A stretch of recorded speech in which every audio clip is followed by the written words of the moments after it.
Hey guys, let us know when you see this live feed. Give me a hey in the live chat, and then we'll get started.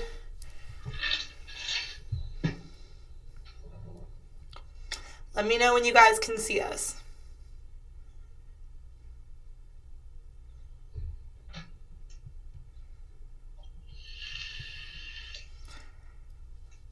All right.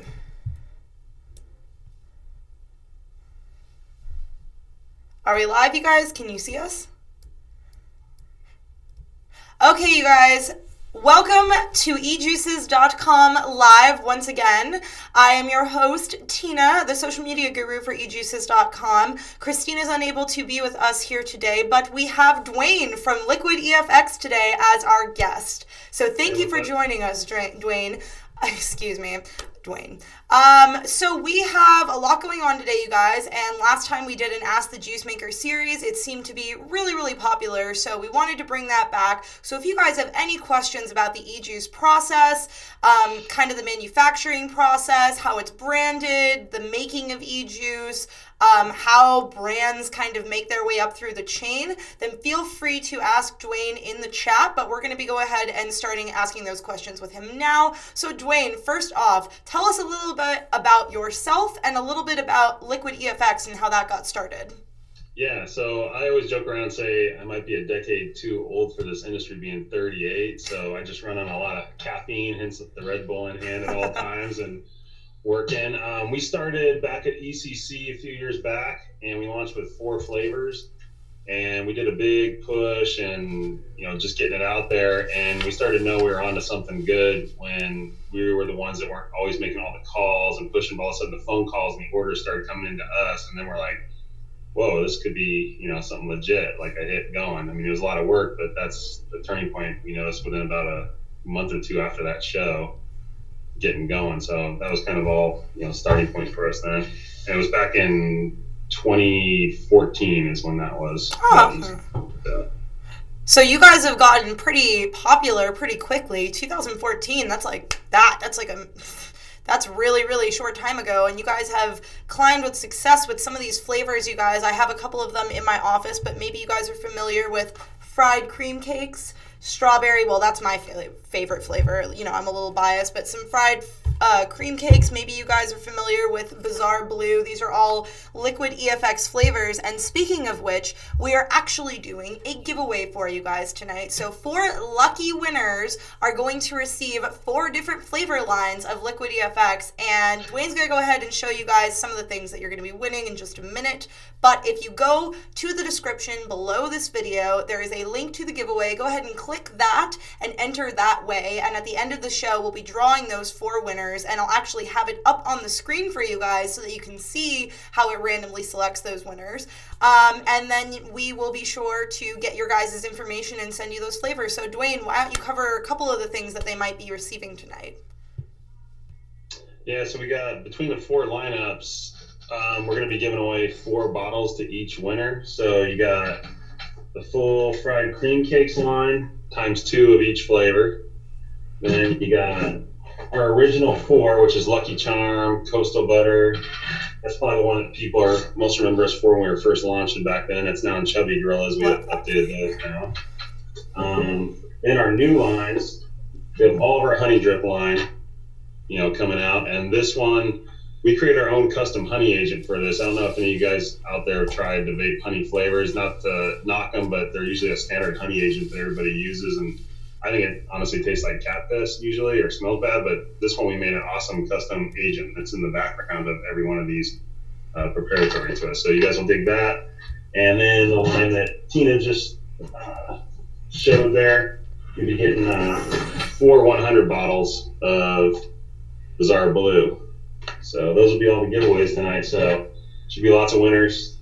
And that's the So those are some awesome flavors, you guys. Personally, like I said, some of my favorites, the fried cream cakes, the Lucky Charms. I've been vaping them for as long as I've been vaping, and I love them. So I would like to just also call attention to the Liquid EFX eJuices.com sign behind you, because I love that you did that. So you guys see that? Yeah, that's always up in my office, it's obviously. Organic. I love it. I love it, you guys. Hi to everyone in the chat who's saying hello.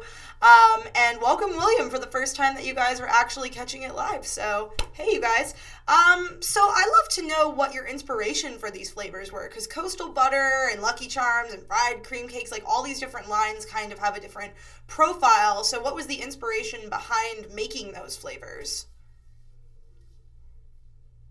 Well, when I was first getting going with it, and we've kind of fallen into this niche of it just seems like desserts are the one we hit it out of the park with usually, but I think that comes from me remembering what I liked the most in childhood. Like I remember fried cream cakes, for instance, going to the Orange County Fair, and it's like a splurge thing, like you're eating fried everything, but I was like fried Twinkies a lot.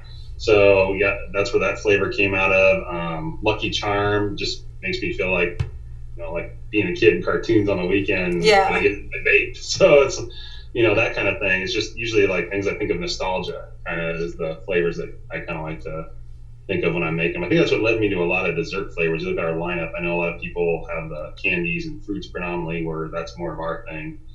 It's the desserts a lot. Oh yeah, I'm a dessert fan myself, and I think that's probably one of the reasons why you guys are so popular. It's not just your brand; it's the flavors. They really are like nostalgic. It's exactly like you said. You've got, you know, kind of like you've got the blue flavors, which is like a twisted candy kind of thing, and then the fried cream cakes, and then you've got the Lucky Charms. And I totally think that coming from a place of nostalgia is awesome for adults who are vaping. That is such a good idea. And now you've got this new honey drip line. And you said that you created kind of, can you go into a little bit about how you created this honey line and how it might differ from other ones? You said that you have your own kind of recipe. Yeah, I realize I just said that thinking like everybody makes juice all the time, but, you know, just get into the habit of what you're doing. But basically when you're making juice, you have a few major flavor houses that are out there. You you pick different flavors, mix them at different ratios. It's a trial and error process a lot. So I've wanted to do a flavor with a honey base for a while, but I never liked any of the flavor agents that are supplied from the major flavor houses, just for layering in there. So messing around, my lab guy is amazing. Big hats off to him all the time. We work together a lot, and he just kept combining custom little agents put together and made kind of our own little magical elixir of a honey base, and that's all our own flavor agent that we made. Like you can't buy it from a Capella, Flavor West. It's not out there. We literally created it. So that's kind of the subtle background on all those. One of them's a strawberry honey. They're all kind of a cream honey. Yeah.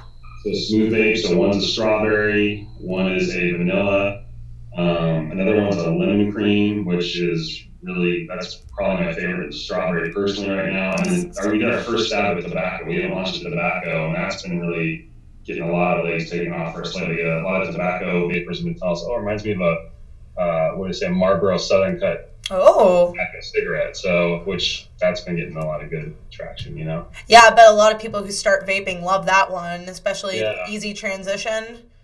Yeah, definitely. Especially, it's interesting when people start, again, I'm making a tobacco before, you hear people, they always reach for the tobaccos very first, and some people always do, they just stick with it, but I remember going to a Safada meeting one time, and the lady speaking, the guest speaker said, oh, it takes about 3-4 weeks and you start getting your taste buds back when you're vaping, and then that's why we have all these great intricate flavors in the vape industry, because you get those taste buds back and you start wanting to reach for things that taste good, like we were talking about the nostalgia. Yeah.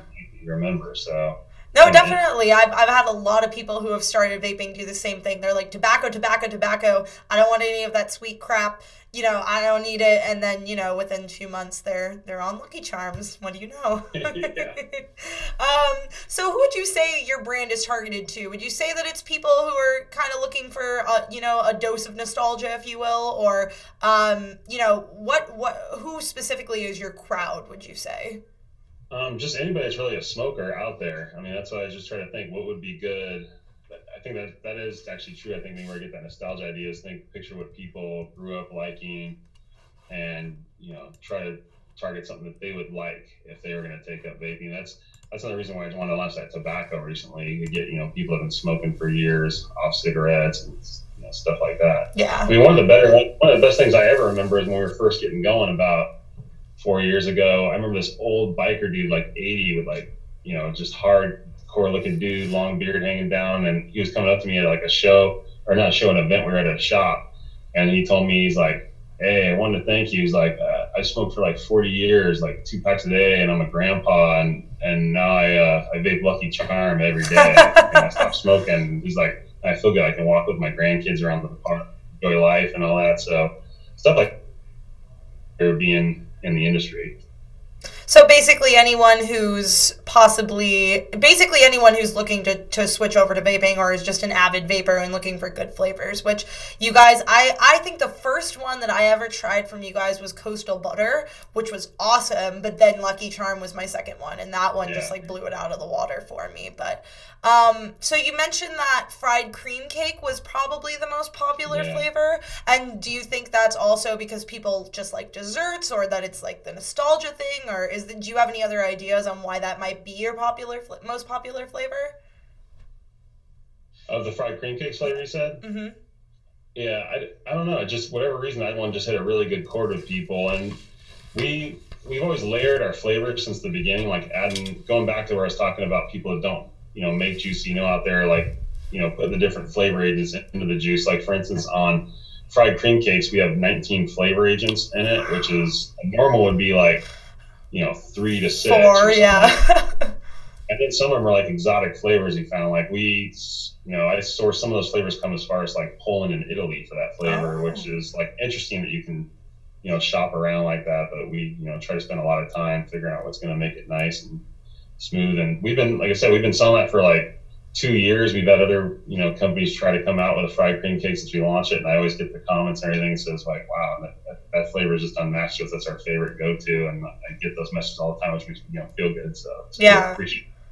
And that's awesome too, that you've got this one that's been working so well. So what do you think, so do you think that like by outsourcing all those different kind of flavor agents that you're really providing an experience that people can't get anywhere? Like are there like specific things that you can't get, for instance, in the US that you have to outsource? Or is it just that you looked at those kind of flavor agents and you said, those sound interesting, let's just throw that in, and it just happened to be from Poland or something?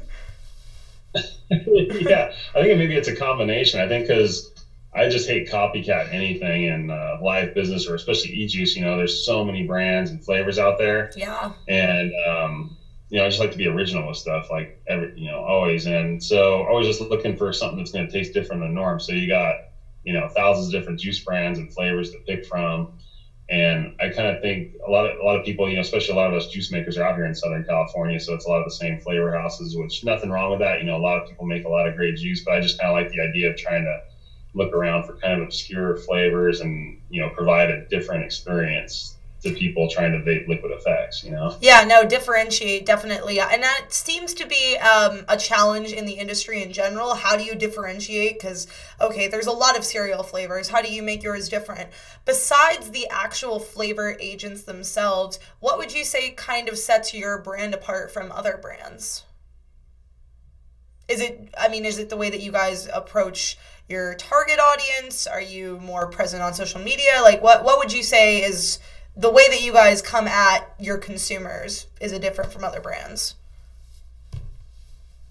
Yeah, we just always want people to know that when they buy our product, that it's coming from a high quality ISO lab, and which is considered a high certification as far as labs go.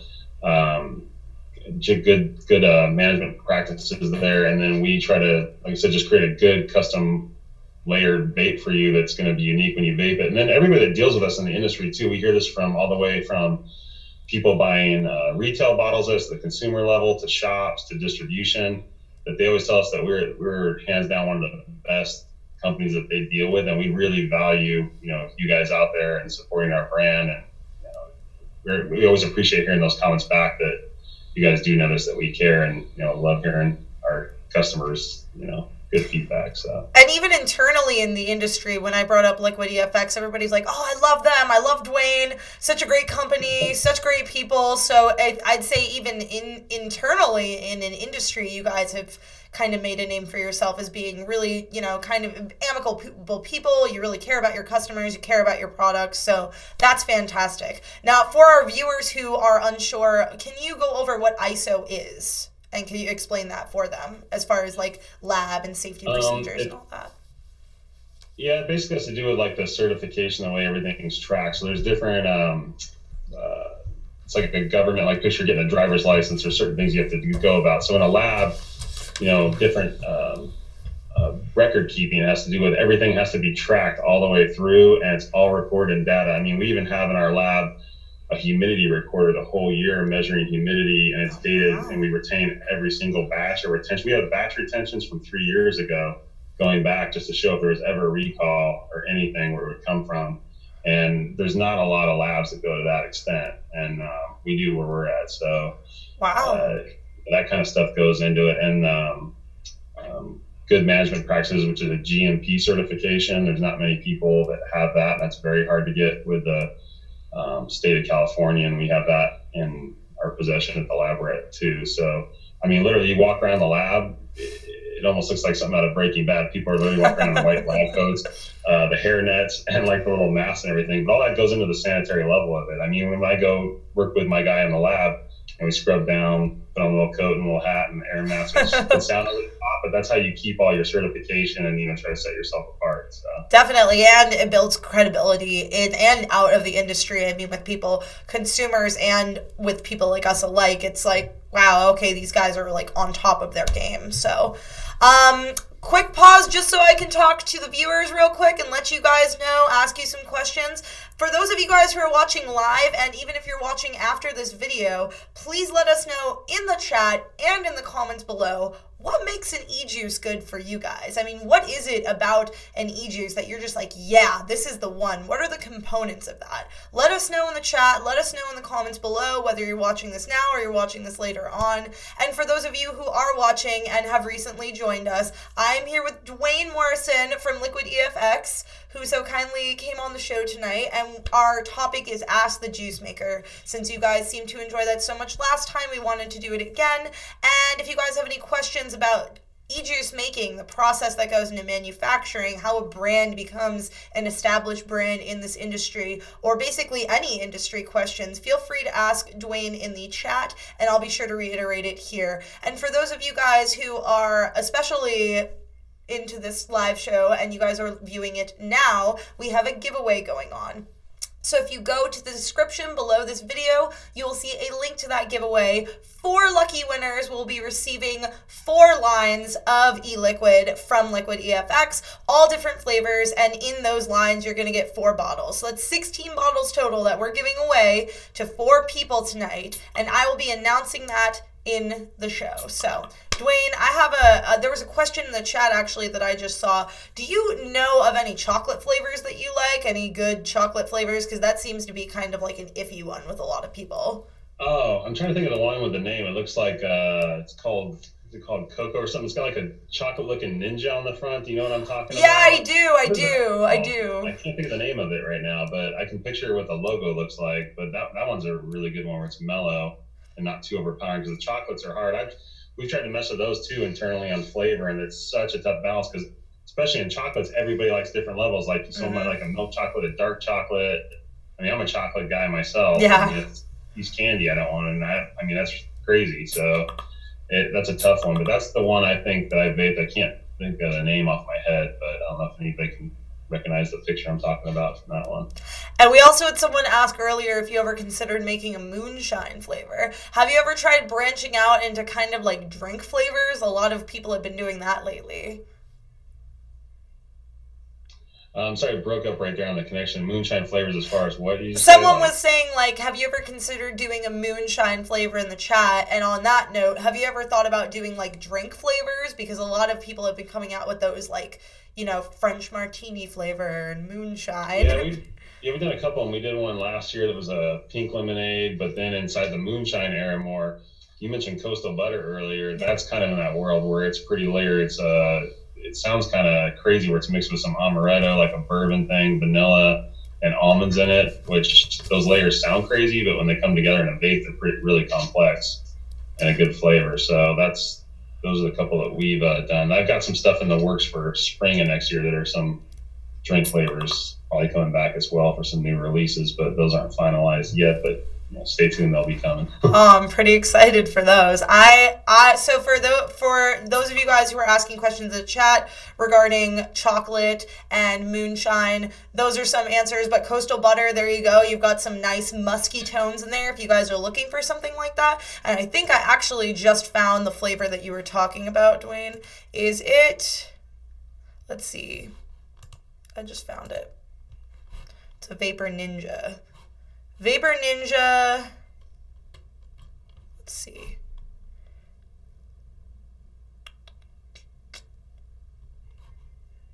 see. Well, in the meantime, Dwane, can you tell us a little bit more about your facility and the safety regulations that you guys have, if you could go in depth, because a lot of people seem not to know kind of the step-by-step process that goes into all of that as far as safety regulations, sanitation. You mentioned that you guys have got, face masks and hairnets on, which is great, but if you could walk us through a little bit more. Oh, and by the way, I found that chocolate flavor that you were talking about, Sengoku Vapor Ninja Man, chocolate flavor, you guys. Chocolate flavor, amazing. I know as soon as you said it, I was like, I have to go looking for this thing. So, but yeah, if you could touch on a little bit more about your safety procedures, kind of your lab environment, and go a little bit more in depth, I think people would really appreciate that. Yeah, no, you keep it as clinical as possible from top to bottom, because these are products being consumed at the end of the day, and even more so than food. I mean, it's going into your lungs, so you want it to be every step of the way clean as possible. So you're making sure you find, whether it's the plastic or glass bottles that you're using, you make sure that they're certified food grade, what you're putting the packaging into, childproof caps, all that. Those are the basics. But then on the manufacturing side, there's paperwork change from all the flavor that is coming in to even when you're putting in the drums. Like, we like to steep our flavors because we do a lot of dessert flavors. And if you notice, when flavors steep, they taste better, and we want them to be ready when they hit the market. So we actually steep a lot of our flavors in the drums for multiple weeks before we even put them into packaging, and that helps all the layers of the flavor we just notice that's better than steeping it out in the bottle. But even within the drums, we like to line all the drums with a food grade plastic lining, put it in there so there's no contact with anything coming in, and then we recycle those barrels out, get fresh ones in, and then the lines every time are all clean. There's a crazy amount of protocol that goes into it, but the idea is that at the end of the day, there's not going to be any foreign particles or nothing that's unsafe, in the vape product you're getting. And we make sure to get certified paperwork with all of our products coming in, and keep paper track records of everything coming in and out of the facility. So, steeping in the drums, that's one I haven't heard before. That's a pretty unique way to do that. But you guys do have really, really intense flavors, very, very layered. So that makes sense, because usually, like you said, they steep them kind of in the containers and stuff versus the actual drums themselves. So It sounds like you guys have a really, really, like you said, kind of above average facility, which is great. And I'm sure very comforting for people who are watching, who are buying your brand.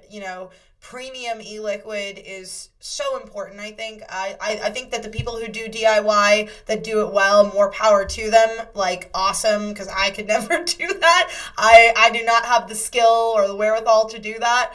But like you said, it's really important when you have all those safety procedures, and all the paperwork and stuff is worth it at the end of the day, because I think that it really makes people feel comforted that they're getting the very best. So speaking of regulations and all that stuff, do you feel that your company is prepared for kind of the imminent regulations that are coming and that have been coming onto the vaping industry and continue to kind of pile on? Yeah, no, it seems like a lot, but we've tried to stay on top of it the best we can for a couple of years now. When you start to hear these things loom, I mean, we have a legal counsel. Like, for instance, there's a label regulation that's not due till fall time of this year, but we're already transitioning our labels and everything over to that. You go back to different things where people would point out GMP, or not GMP, certifications on the bottle tops, the diacetyl stuff, even though that didn't even come about. We always adhere to everything. I mean, anytime we see a new warning thing come out, even if it's in some light gray verbiage with the FDA, we just go ahead and already adapt it. And sometimes we get critiqued on that. Oh, you guys are being too cautious and stuff like that. But I didn't launch the company to be something that's here for a couple of years, just a one-hit wonder and gone. I want to be in this industry not just for this year, next year, but decade down the road and be a force in it. So, and I know that's just one of the things you got to do is play ball by the rules that people are going to want, especially when you got bigger powers to be. I mean, we all know that the tobacco industry has massive money too behind the scenes against our industry. So you're always going to be a little bit of David and Goliath there. So you got to kind of outsmart their game a little bit, if that makes sense. Yeah, and you have to kind of bite back and play by the rules. And yeah, no, I definitely know what you mean by that. Better safe than sorry too. So somebody's asking if you can freeze eJuice without it freezing. Is that a possibility? And someone also asked if there's kind of what the specific storage process is. So you mentioned drums. You store them in drums. That's your storage process while you steep them and then you move them to containers, correct? Correct. Yeah, before we go to bottling. So on the storage, on the freezing, I haven't really heard people freezing their eJuice. I don't know if that was intentional, but I mean, it shouldn't really, as far as I know, I haven't really tested that, so don't quote me on it, but I don't think that would hurt it when it got back to room temperature, but not positive on that one. But then as far as storage, we always keep everything at like what you figure you'd be comfortable, like a comfortable room temperature, if not slightly cooler, just because, you figure it's a consumption product.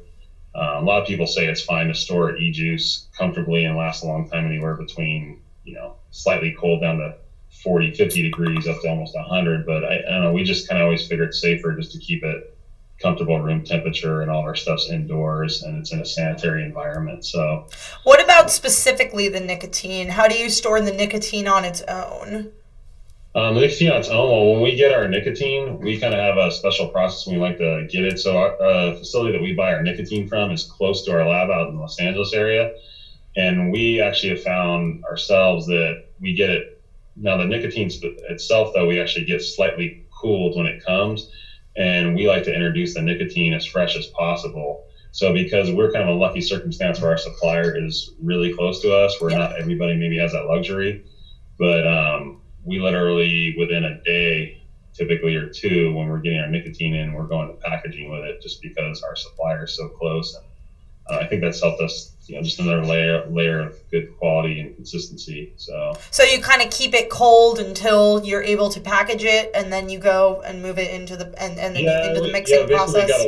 We got a spiel from our supplier. He said, hey, if you can introduce it to your e-liquid, and you got the luxury of doing that, and we're close to you, that's the best way to introduce it to your e-liquid.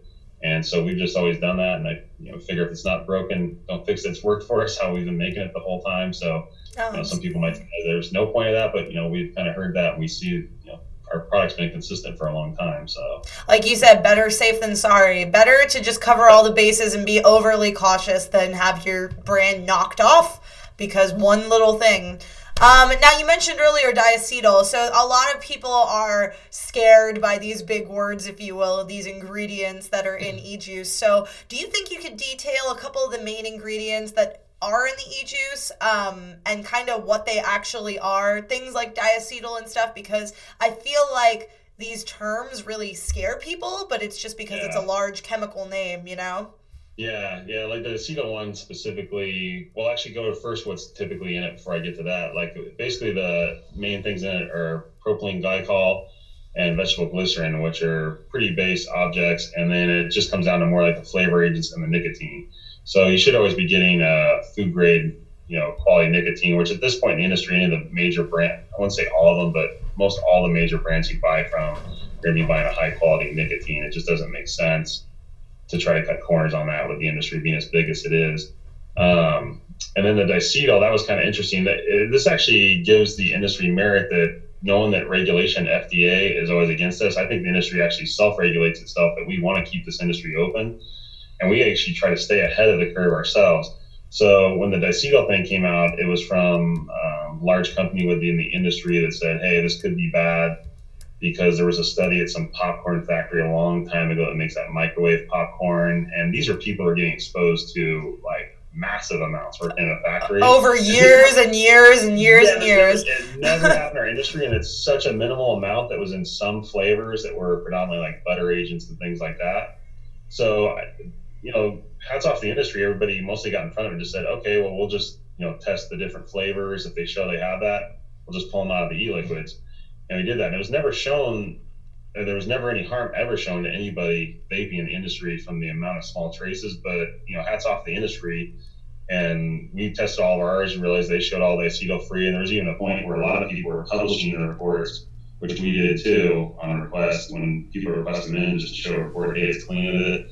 But, you know, I think that's a good sign that the industry is proactive and we're hungry to keep this alive. So we're always trying to stay one step ahead of whatever people can get on us about. So no, definitely, I agree, and I know that a lot of people, you know, it was popular with a lot of people because, you know, it goes into the more savory flavors, if you will. But no, I agree, self-regulation, and that's, you know, in any industry that's super passionate, which I feel like everybody who vapes is passionate, that we're going to self-regulate. We're going to get in there, like you said, and try to kind of work it out our own way before someone else or the FDA or, you know, the nicotine industry steps in to do it for us. So we have Christine, actually, Beauty in the Vape, my co-host in the chat, representing. Hi, you guys. And let me see if I can fix that echo. I'm not sure which screen that's coming from, but let me see if I can fix it. So hi, Christine, we miss you. And she asked, how long does nicotine stay good? How long does it stay good? Well, if it's stored in proper conditions, you should be good for up to a couple of years with it staying good. And then even past that, as long as it's, you know, stored in reasonable temperature and airtight, it could go longer, but shouldn't really go longer. You know, a couple of years, it is a consumption product, and I wouldn't really chance it. I mean, if the odds are you had the bottle sitting around for 2 years, it's probably not a favorite flavor of yours anyway. Yeah, no, definitely. So there are some other aspects of the manufacturing process that people tend to have kind of misgivings about. So are there any other aspects of the overall juice making process that you feel are misunderstood by, you know, the average consumer who maybe doesn't have as much experience around the making of it in the labs as you do? I would say just how much work it is would surprise people. I mean, a lot of people, I remember when we were launching the company especially, and that's when the industry was really starting to take off a lot, people just figure, oh, you can just launch a juice company and, you know, it could just take off and you go. But it is a tremendous amount of work. I remember, you know, first starting, I mean, there was like probably a year where it was like 7 days a week, 12-hour days, always traveling. I was never home.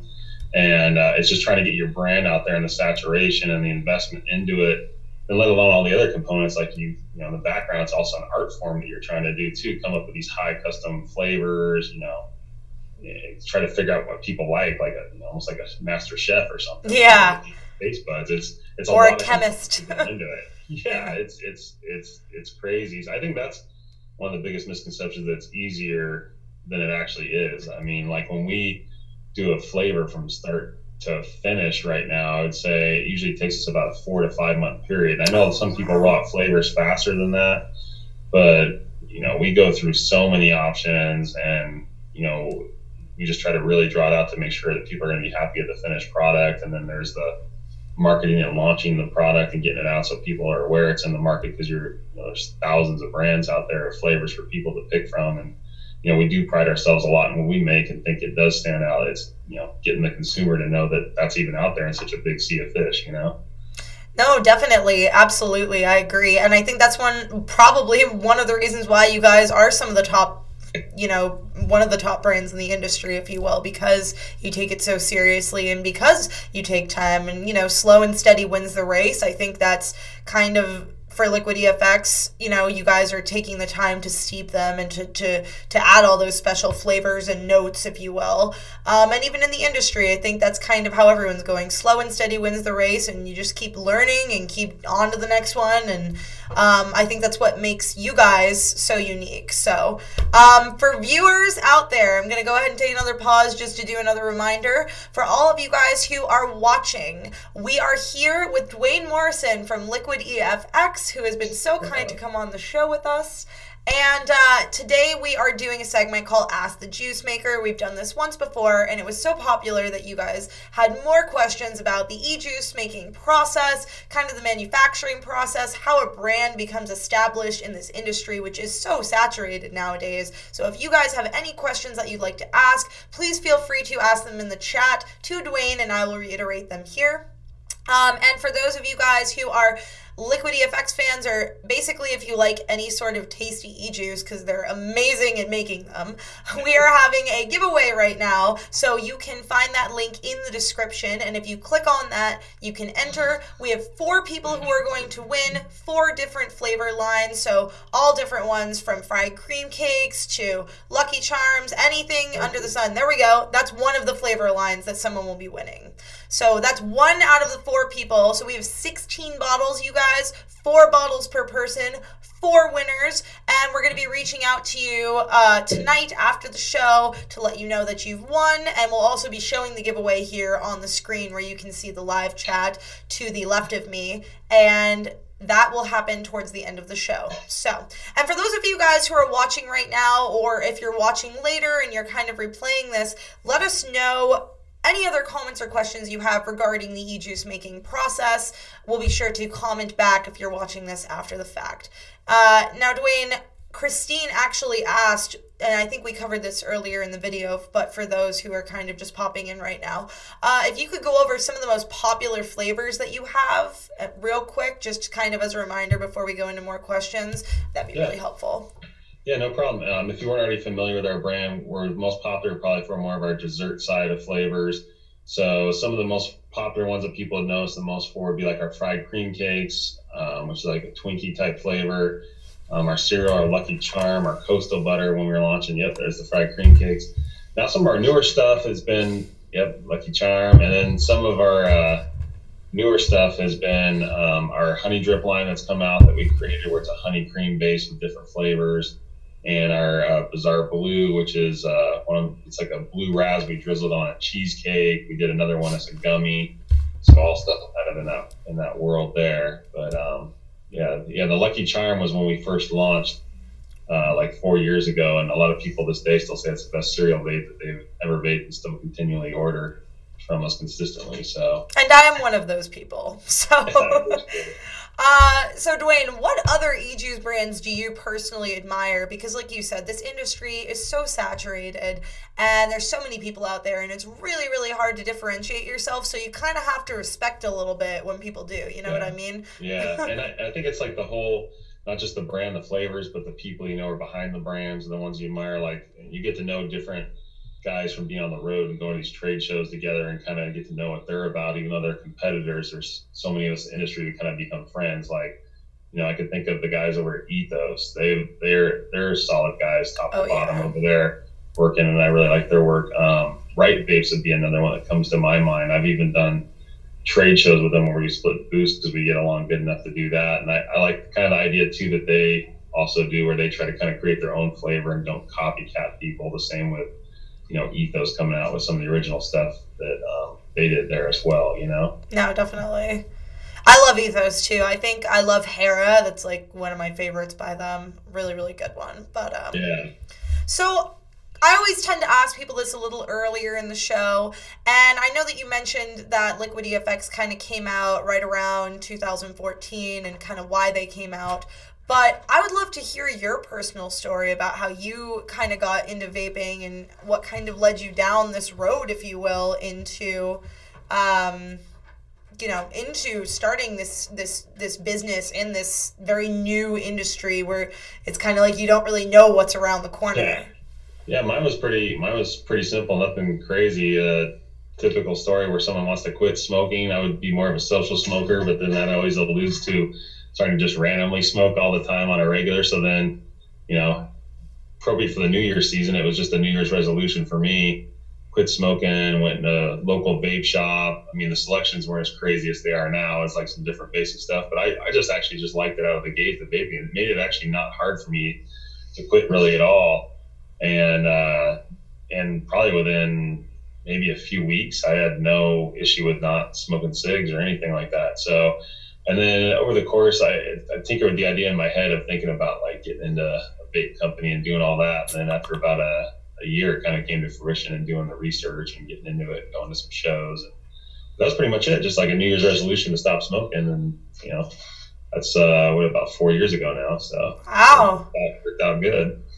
No, that's amazing, and congratulations. And you know, like in my family too, I had both of my grandmothers die. My one grandmother on my mom's side, she raised me like she was my own mother, and then both of them died of lung cancer from cigarette smoking. And then my wife, her grandmother died of lung cancer, cigarette smoking. So we've seen it all in the family. And then now, like I said at the beginning of the show, when some of you were in there, I have, you know, kids now 6 and 8. I don't want to follow that same family trail. So that's kind of how the whole resolution started back then when my kids were little, and it's, you know, it's been great. So no, definitely. I think that a lot of people, especially when you see kind of older people going through it, you know, because there was a generation where smoking was just kind of a given. There were ashtrays in rooms and everything. And I think that once people who were a little bit younger saw the effect of that, and especially like looking at their children and seeing how, you know, anti-smoking kids are nowadays, that it's a lot easier for people kind of, you know, from 25 to 40, if you will, to pick up the habit.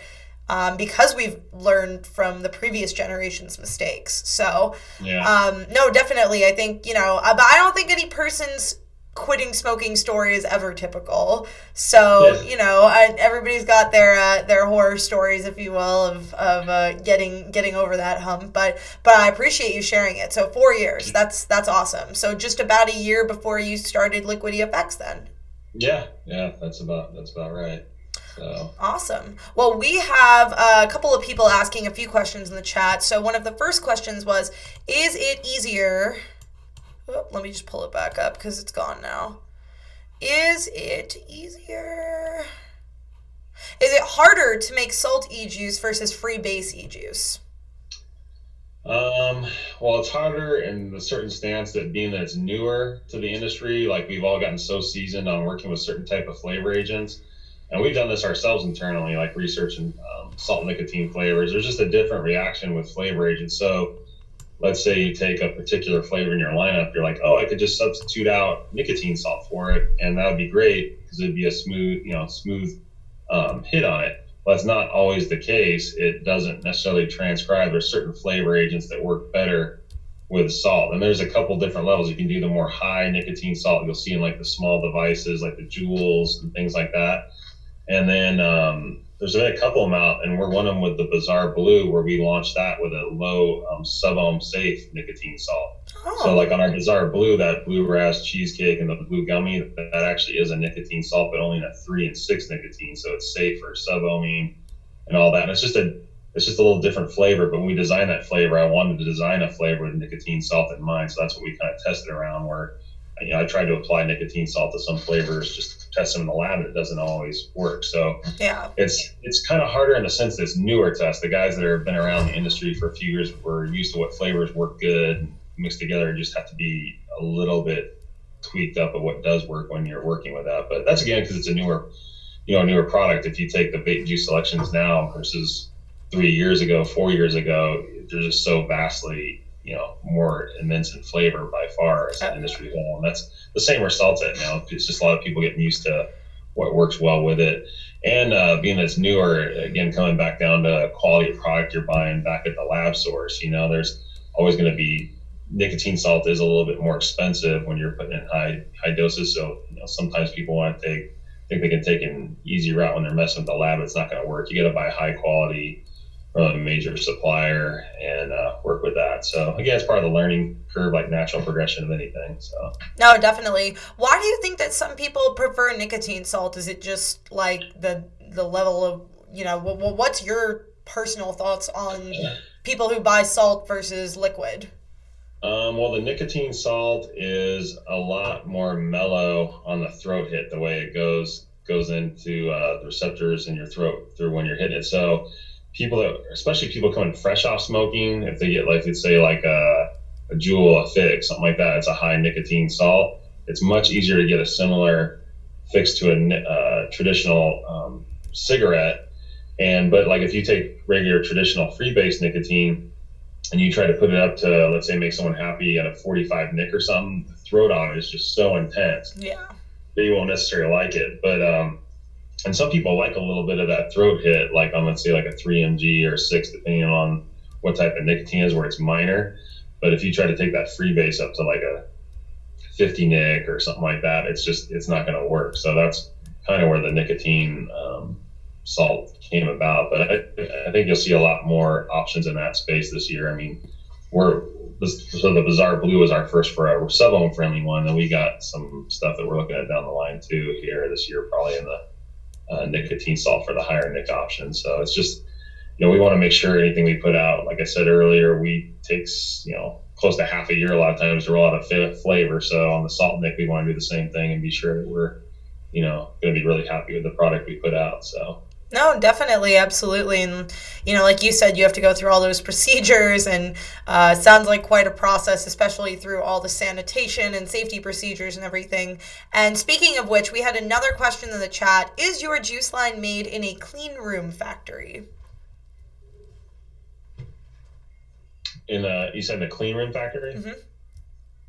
Yeah, they're in a clean room, ISO certified, and good management practices certified facility in the state of California, which we're one of only a couple brands that have that standard stamp on it for our lab, inspected by the state. So yes, I remember you saying that a little earlier, but I think they popped in later. So yeah. Actually, for those of you guys who popped in a little bit later, I'm going to reiterate, I'm kind of every 15-20 minutes just for all of you new guys who are popping in.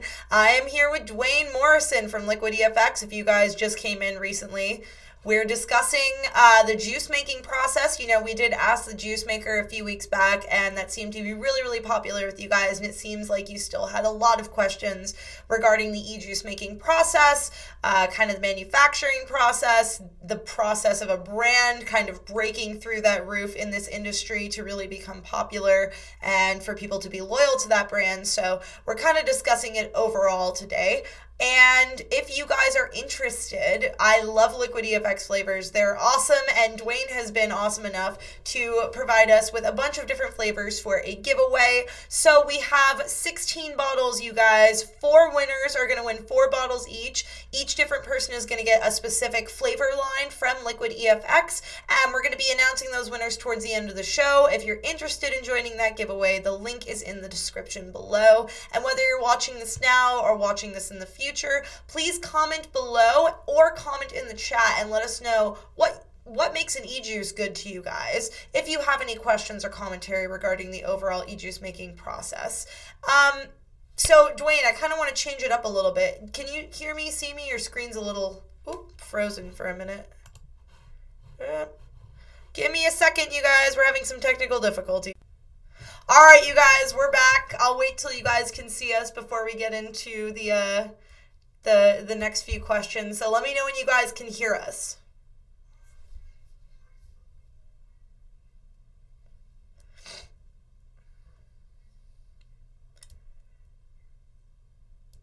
I think they can hear us again.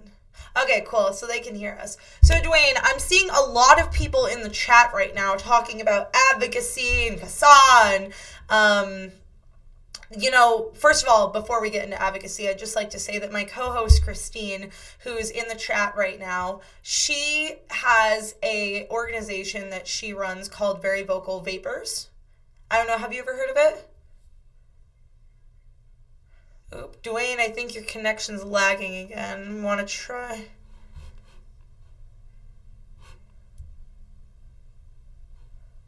Hold on, you guys. One more moment. Here we go. Got you on. Good? I can't hear you.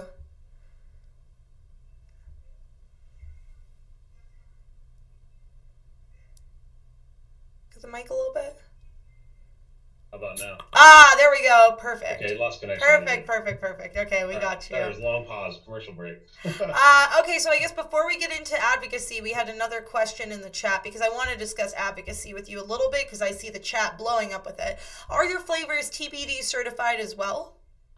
Yeah, we have. So we just started to finally get into the European market, and we have 12 of the flavors so far registered TPD, and every flavor we've had, which has been nice, have all been already TPD compliant as we have them here. So we haven't even had to manipulate our formula. We started to roll out some of our biggest hits in the EU where the TPD comes into play over there. So those are starting to come out. Good to see we got some people from maybe the EU on the chat room. That's good. Yeah, thanks you guys for asking those questions. I love it. I love it when we get people kind of outside of the US, especially because it's just so different with Europe, what's going on with vaping versus here.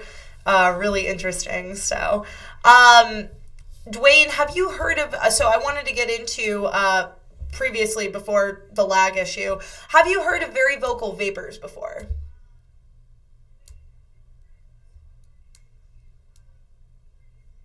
I heard of what? They're called Very Vocal Vapors. Have you heard of the organization before?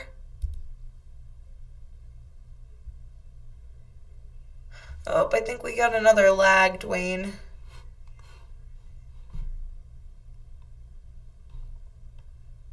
Oh, and Alfredo says hello. Hold on, you guys. We're having some connection issues right now. For those of you guys in the chat right now, while Dwane's getting his connection back up, I just want to reiterate that we have a giveaway going on, you guys. Oh. There we go. Got you back. Off mute. Is it got volume? Or yeah, no, I can hear you loud and clear. Okay.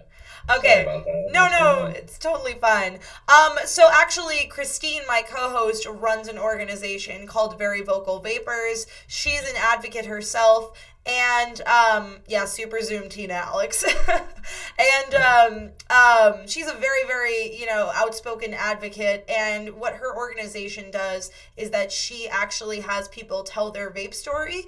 And she does it in video form. And then she takes that video and she sends it to their local representatives or any representatives. That's really cool. Yeah, so if you're interested with that, we can send you the link another time. If you wanted to do your vape story with Christine, our CEO's done it before. And it's just kind of telling your story and your truth. And that way, when representatives are kind of looking into the industry and stuff, they can see all these key players talking about it. So anyways, we have I'll be sure to send you that link after the show. If you guys are interested in telling your vape story, please visit Very Vocal Vapors. Christine works very, very hard on it, and what she does is amazing. So Dwane, let me get into advocacy with you. So I see people blowing up the chat a few minutes ago about advocacy. What are your thoughts on kind of the industry, where it's at, where we're going, and the strides that people are making as far as advocacy for vaping? And kind of where do you see this going? Because there's so many different places out there, so many different organizations that you can support. So, I mean, what are your thoughts on this as far as the industry itself and where we're at now? Just doing something is the big thing. I know it's like we're members of a couple of groups. Vape Vet, we deal with a lot. Having different veterans in my family, so we've done some different large projects with them. Even when the Dwane regulations came out with the FDA, we literally read all 400 pages here ourselves, trying to go through it, which is like reading an encyclopedia of excitement. And the big thing is just to do something, though, because you get comfortable in life and you just figure you can get, like I said, to quit smoking. And a lot of you guys out there that are vapors, I mean, you guys have all quit smoking, obviously, to vape, and you just get comfortable that you can go down the street and buy a vape every day. But that's not necessarily the case. There's big forces against it, and it comes down to money, which is sad and unfortunate, but that's just how it goes. You're dealing against big tobacco and guys that don't want a piece of that pie taken, or misinformation even from different medical groups, and they don't even know necessarily that they're getting fed information strategically from people. And the big thing is just doing something like you said, like your friend that has tell their story, so it puts a face with a name. And a lot of that stuff, a lot of these advocacy groups, especially in our industry, going back to being proactive about ourselves, trying to keep this thing open, they make it super easy to do something too. You can go and do almost any level of thing. It usually takes like all of a minute of your time, and that's the big key, is just to do something, whether it's small or a lot, because it all adds up at the end of the day. Putting a voice behind it, and it does make a difference. I mean, they're always making a little headway. Like almost every time one of these FDA things come out, you'll see like a rollback or something that doesn't come by accident. It's because there's people working in the background. And I know that stuff on the bigger level sounds like a lot of work, but again, just, it could be something as simple as, like she said, telling your story, and then someone knows how to funnel that information to the right place, or signing a petition that's through email, or mail and letter thing that's just something you sign. There's different various levels that you can do it at. And it is good, because going back to like me saying about my family members dying, everybody knows how many people have died of lung cancer. So besides just being something for ourselves to personally enjoy, it is a health issue. It's pretty sad that so many people still die of cigarettes when there's something that, so much better for you. You taste better, more enjoyable. It's just good on every level. A better alternative, absolutely. Yeah, just be crazy to let this thing get shut down by just, not being willing to click a few keys or make one, couple phone calls or something like that, starting at that level. So it's just do something, And I feel like it's not just that it's people, not just that the idea of it being shut down is because people aren't doing anything, but like you said, we are fighting for it because there are lobbyists out there who are pushing, whatever their agenda is. And I think it's just a shame that we're in an industry now that's so young and burgeoning and moving so quickly and so successful, and people are trying to stomp it out just, purely for capital reasons, if you will. Have you done anything specifically as far as advocacy, as far as like getting out there? I mean, you own a vape company, so just that in itself is a lot. But have you ever dabbled in advocacy in any way? We've done like different various things because just from knowing different shops, like how you said your friend there, she's involved in different groups. So like it could be anywhere from someone organizing to put letters together.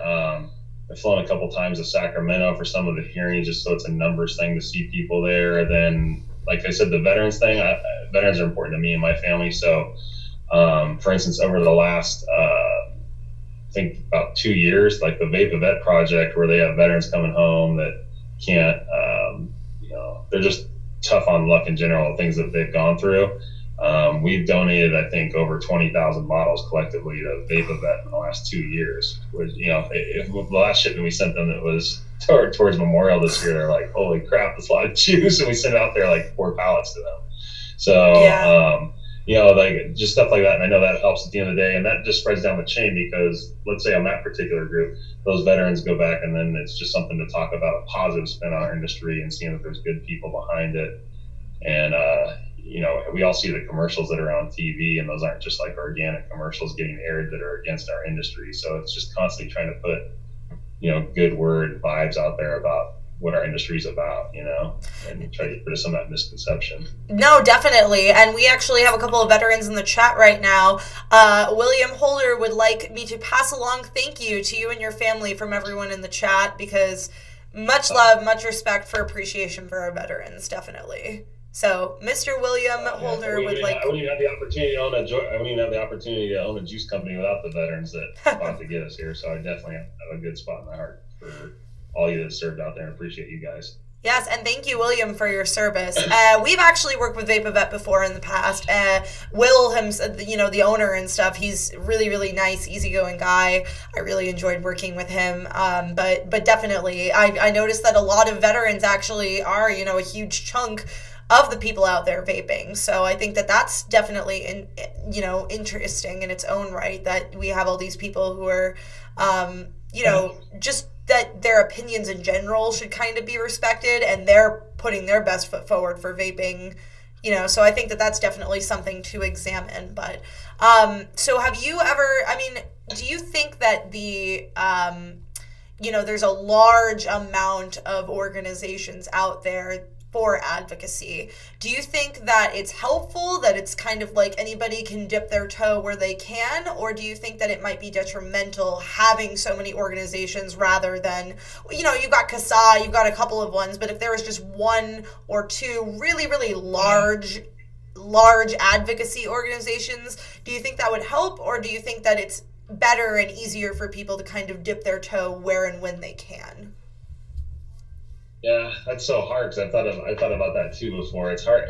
It's positive and negative on both sides. Like the positive is it is more fun to yourself personally, or more enjoyable, I should say, not fun, to focus on something that seems more important to you personally. So it's easier to do more for it. Like I said, having veterans in my family and stuff of that nature. It makes it easier for me to want to do stuff for that group. But there is something to be said. It would be great to have. You could see the power of having a really large singular entity pushing. But I don't know. I still think it's good for people to be passionate. I feel like just naturally it's going to have more people passionate about the cause that they're for, that we have a lot of different avenues that they can go through. So, I mean, I think it's kind of better to have more options, but I don't know. What do you think, Tina? I think so. I think that's a good question. I think where we're at right now, currently, it's better to have more. I think eventually, me personally, I'd like to see it funneled more towards kind of like a core 5 or 6, just because more people behind one voice, it's more uniform, it might make more waves. But I think that it's really important, like things like Christine, what she's doing to put a name to a face.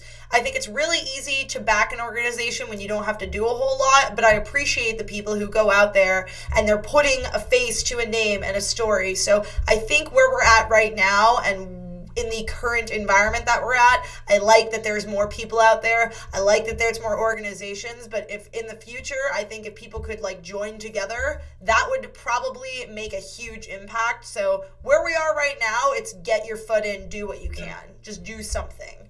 Later on down the road, I hope we don't have to fight that battle. I hope that's as far as we have to go.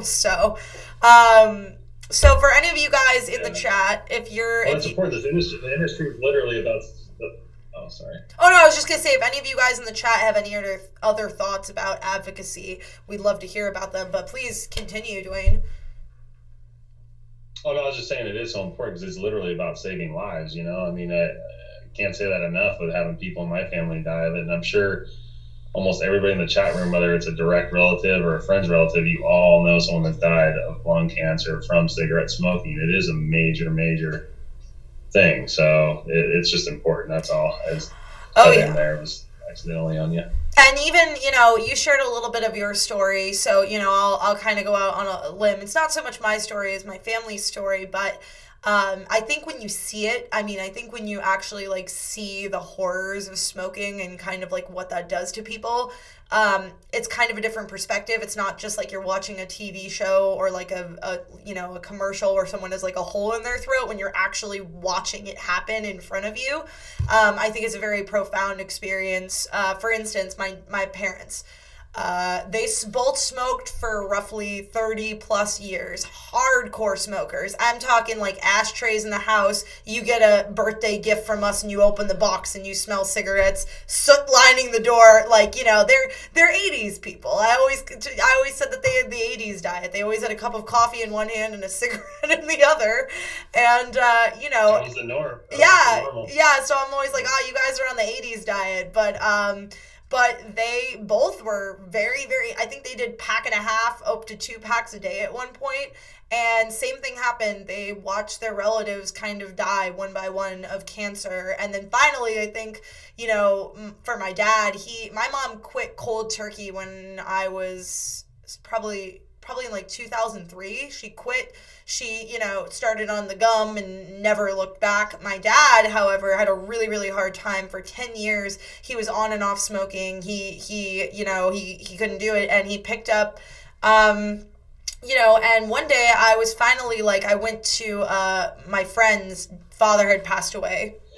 Kind of cancer situation, and I went to that funeral and the guy was only 56 years old, and I called my dad crying afterwards and I'm like, please quit. Like I had smoked at some point in my life too, but I used vaping to get off of that, and I was like, please quit. And this was back when the blues were around, in like 2012, when those were the hot thing. So he actually picked up the blues and started those, and I thank God every day that happened, because he's no longer a smoker now. So but the profound experience of watching people who are close to you die from cigarettes, that's really, that's the hump that breaks the camel's back for a lot of people. I think that it's like you're watching it in front of your very eyes. So, it's people's lives. So we actually had David Gerlitz on here from A Billion Lives, the other, a few weeks ago. And, he was very passionate about that too, that it's people's lives at stake. So, I appreciate you kind of getting into advocacy and kind of sharing your thoughts with us on that, because it can be, you know, it's hard with where we're at now. It's a hard thing, you know, but I think that we're moving in the right direction with it. The rollbacks, like you said, they don't happen on their own. So we got a couple of other questions in the chat. You know, we can get back to advocacy later, because we always do end up speaking about it on these shows, because it's always interesting to hear everybody's different, you know, perspective and opinion on it. But we have a couple more questions. So we talked about ISO earlier. Are you ISO? What number ISO certification are you? ISO 7, ISO 8? It's ISO 7. Okay. Cool. And then I had another question in the chat, which is, which tobacco juices, in your opinion, best mimic tobacco the closest? Tobacco as far as flavors, or the supplier of the nicotine? Flavors. Flavor. Yeah. Okay, on flavor, I think I mentioned one of the companies I admire earlier, the Ripe Vapes guys. I always thought their BCT was a classic, great tobacco cream flavor. Of course, I'm going to be biased if I tell you my new tobacco honey one is one of my favorites, of course. But you're allowed to be biased. It's okay. From, yeah. But yeah, I'd say probably my favorite that I've tried in the industry, from it being a long-standing one, would be the Ripe Vapes one. I know there's a few people's favorites, but I'd say that's my favorite one of long-term. And then, of course, give our new honey drip tobacco one a try too.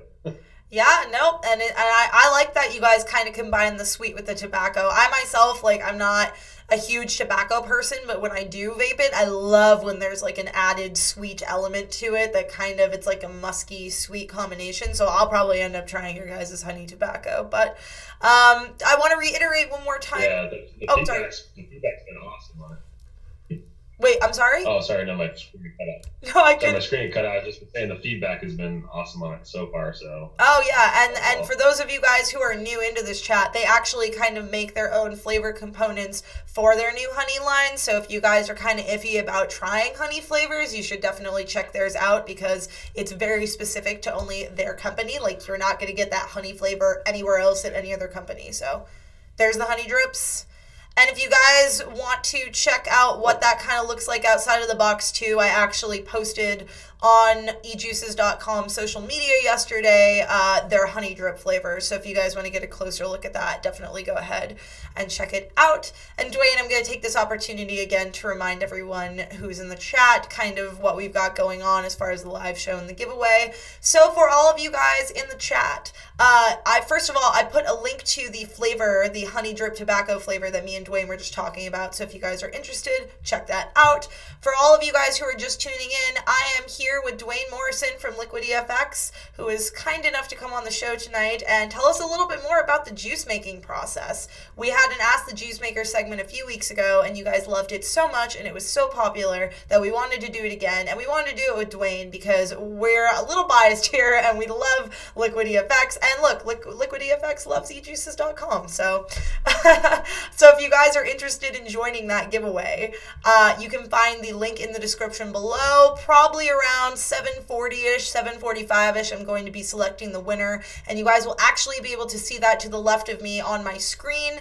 It will show you the giveaway and the random selection tool so that you can see who we're picking, and if you guys are winners, I'll be reaching out to you after the show to let you know how you're going to get those. Now, the prizes. We have 16 different bottles of eJuice that Dwane has so graciously decided that we'll be able to give away for all of the live viewers on this show. 4 different flavor lines, 4 bottles in each flavor line, 4 different winners, you guys. So this is one of the biggest giveaways we've had on eJuices.com live. So everybody say thank you to Dwane for being so awesome. There's a couple of them. There's another line. He's been showing them throughout the show.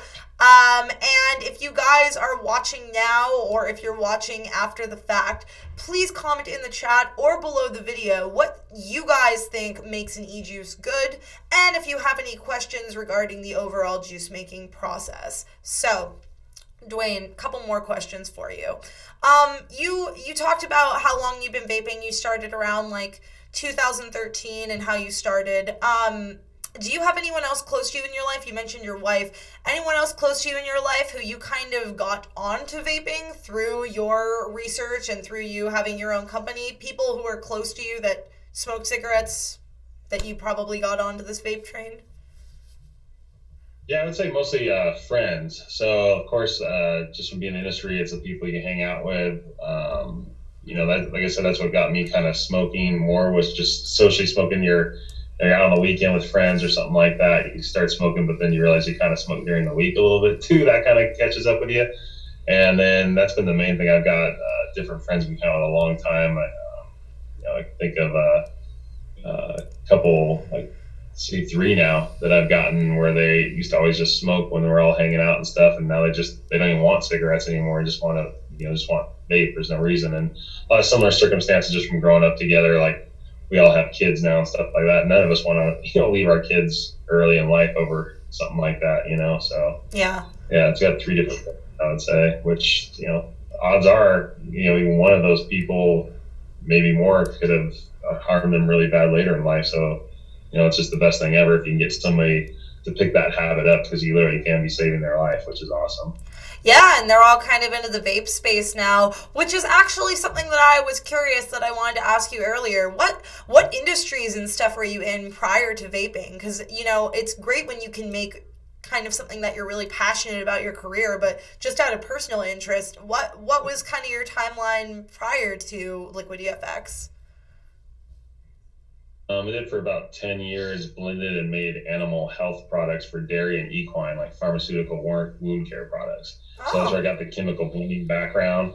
And some of the agents, I've gone into too much detail, it's boring on it. But for instance, one of the agents we worked with a lot was propylene glycol. So, okay. And I actually sold propylene glycol, let alone besides starting to vape myself. I remember seeing an order where we sold some propylene glycol to a local company, thought it was a vape company, and that was another thing that sparked my interest in it. And I was like, oh, interesting. Wow. And then I went to a trade show only like a few months after quitting smoking, and then saw, like, at that time it was starting to really bubble up and get big. And I went there, I was like, man, I like the energy of this industry, seems fun. It's like good. It's getting people to stop smoking. It helped me. And it just seemed like a win on a lot of levels. And I don't like being bored at work. I'm not like a real routine type of person. Yeah. And I kind of like this industry's got the same thing that makes it difficult, trying to stay a step ahead and come up with all this stuff, is also the same thing that makes it fun, Yeah. That's kind of how I got into my background of it. I think that's where I get a lot of I already have those practices built into me of, like, the high quality lab facilities and things like that. So I picture it should be at least equal, if not better, for human consumption by us, So I think I already had that instilled in my head from working in a different space for a long time. Wow, so it was almost kind of like the stars aligned that you ended up in this industry, because you already had all this background, and then you kicked that nasty habit, and now you're helping people with their lives and helping them kind of pick up a much better alternative habit. And giving them the best that they can, and I think that that's really important. That I think that your guys' procedures and the fact that you guys are so serious about keeping everything so clean, so high quality, if you will, I think that's why you guys are on top. So I'm going to go ahead and surprise everybody in the chat, because I love to do those things. And we are going to give you guys 15% off the Honey Drip line, you guys, if you use the code HoneyDrip15 at checkout today. So if you guys are interested, you guys may or may not have joined our giveaway, but if you guys are interested in trying this Honey Drip line, which I highly recommend you do, because they use their own honey agent, which no other company does.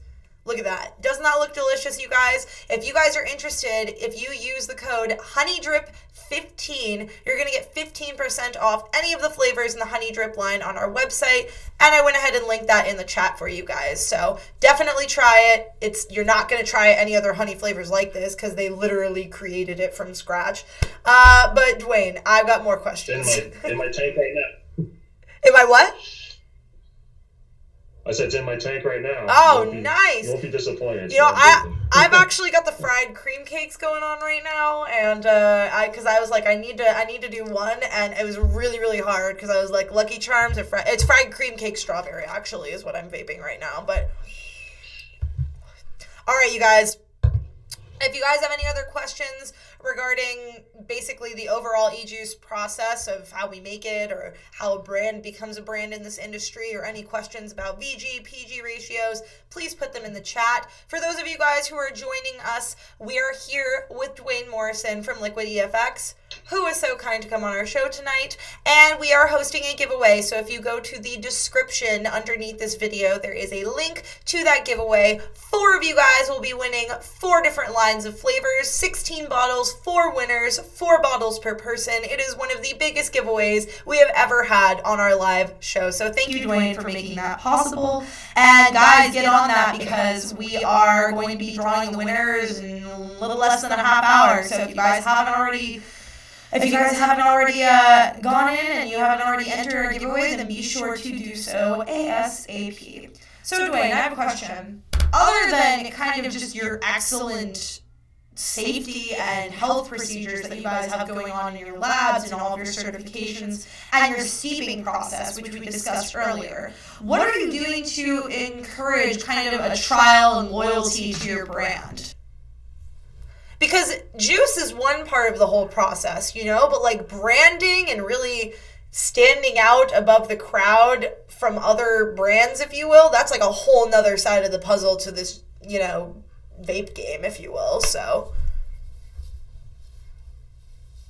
yeah, top to bottom. So you already covered on the product aspect, because obviously you got to deliver a good product, but I think especially in an era where everybody's so used to everything so fast, which it needs to be with the online era and everything like that, Amazon shopping, our customer service side is a really strong point for us. I mean, I think I mentioned this maybe earlier in the show, but everywhere from a customer buying on eJuices.com, and we'll get the comments emailed in that how quick it's shipped, we're on top of it, orders accurate, you know, happy with the product, to the shop level, to the distribution level. Everybody, I get so many compliments all the time. That's because of the people I work with here, not necessarily, you know, I try my best myself, but I have amazing people we work with here, and I hear about that all the time. And it, you know, it makes me happy to see that we have such a strong core and ethic here, and it shows, you know, it shows through when we hear it from people. And there are obviously a lot of choices out there, like you said, but we definitely put a lot into this company and making sure you guys on the other end are happy top to bottom with the whole process, from shipment to you to being accurate, to the customer service side. You know, I can't ever think in the 4 years that we've ever had a complaint about the service side of our company. I can honestly say that. And of course you can have an issue that might come up because people are human. You could make a mistake here or there, but we're so on top of it quickly and resolve it that that's created a really good customer loyalty base, and some good, you know, friendships too, with like different shops, people in business that that we deal and work with, different you know, companies. So yeah, that's pretty much it. No, it makes sense. I mean, people want to feel like they're not just kind of being sold to. They want to feel like the company really cares about them. And in this industry, it's not hard to care about your customers, because you're just as passionate about the product as they are. It's not like you're just selling something to sell it. You also enjoy it too. So definitely. We got a number of questions in the chat for you, actually. So I'm going to go down the list kind of one by one. So William Holder asked, what type of topper do you prefer? Sub-ohm tank, RDA, RDTA, RTA? What's kind of your favorite personally when you're vaping? Man, on the flavor, I gotta say I love RDA, like on the flavor and dealing with it. But I think just from being so much where I'm driving all the time and working and testing, I've just gone to tanking so commonly that I've honestly gotten lazy on doing all the build stuff, and that would be my most preferred way, would be on the RDA, but it tends to be where I end up tanking. And what I usually like too is like, let's see what tank I have on here right now. Like for instance, I have a smock tank on here right now, and my coil in here is like a 0.4, and I notice like some people get like the 0.2, like a little bit hotter burn, all that. Me being a big flavor guy, I'll usually go a little bit higher. My tanks too, like look for a 0.4 or 0.6 if it's available, just because I'm much bigger on like all the flavor coming out. Yeah. And that's totally preference. There's not a right or wrong with it, you know. It just comes down to your personal preference. Definitely. So when you guys are, I'll throw in kind of my own question. What do you guys test your flavors on? Like hardware, Addy, what do you guys actually physically test them on? I'll do them both because I think certain flavors can taint differently than they can drip. So what I'll usually do is just from pure ease, because you're trying so many different things. Like for instance, when we're making a flavor, I can have, get the concept in my head, like, oh, think that could be good. We might make, collectively over 20 versions of it where it's just different little tweaks. And just when you're testing them so fast, a lot of times it'll be on dripper, RDA, changing out cotton, that kind of thing. And then we'll let them steep because also things taste different, especially with us being in the dessert lines a lot. Yeah. They'll steep out and really reach their flavor potential. So then you kind of really need to let all the samples set a week, come back. We almost do what I do is like a scorecard sheet where you literally go through and you constantly are numbering the samples and kind of, tweak on them like crazy. And then when you narrow it down, then I also start to tank through all the finalists and kind of tank on them for like a day because it's just different. The flavor's a little bit different, and there's just such a mix in the market. I mean, you can't please everybody, but you want to try to please as many people as you can with what you put out. So definitely, and it sounds like you got all the bases covered. We go through that many options of doing it, but that's what we kind of do. No, it sounds like you've got all the bases covered and everything, which is like I keep hearing better safe than sorry, which is like the way to go in this industry for sure. Like make sure that you've got all of your bases covered. And we have another. Like we were talking about earlier, it's a lot of work to launch a flavors. Yeah, I mean, you said. I was just saying it's a lot of work to launch a flavor, so you want to make sure it's good what you're putting out, so it's worth the extra time. That's all. And you said like 5 months to really bring a flavor to fruition, right? I would say by the time it hits the market from initial concept, our average in our company has been about 4 to 5 months. And again, it's not like it's bad if someone took a month or two to come out with something. It's just that's just our own internal process and just how we've done it since the beginning, where we kind of really probably overthink it sometimes, which drives ourselves crazy. But it's kept it working this far, so we just kind of stick to that's just how it works out for us. Yeah, if it ain't broke, don't fix it.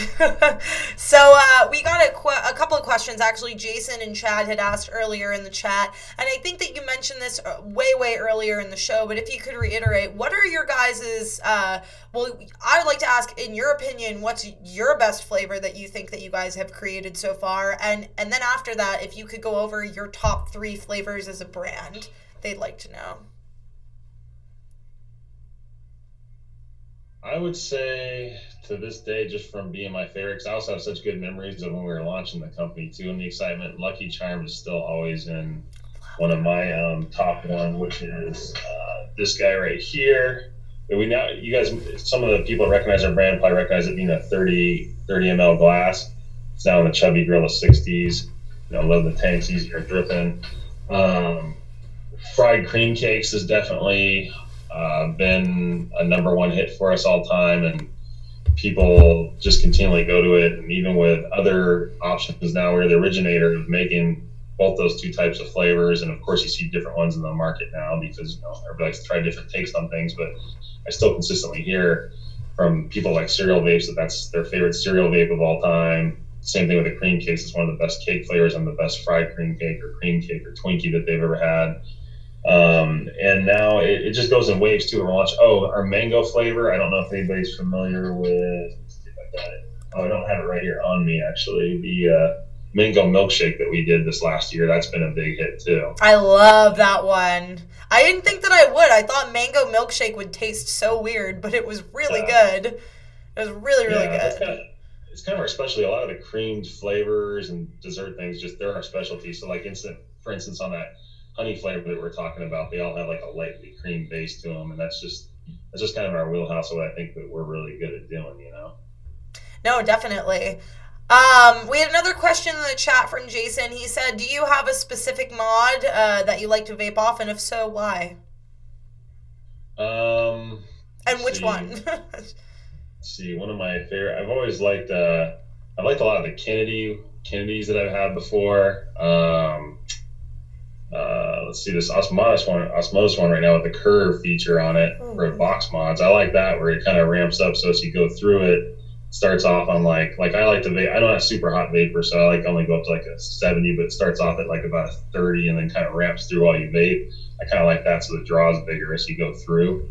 Yeah. So those are a couple of my favorites.